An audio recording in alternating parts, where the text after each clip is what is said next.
For those of you that are in locations where they aren't able to experience cicada geddon, here are a ton of cicada husks.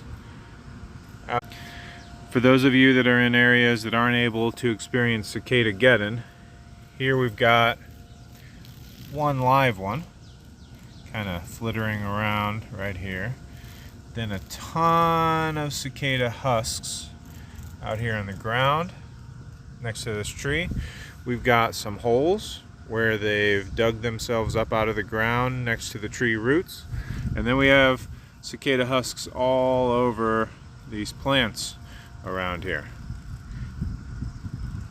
Pretty cool. Nature is amazing. Have a good day.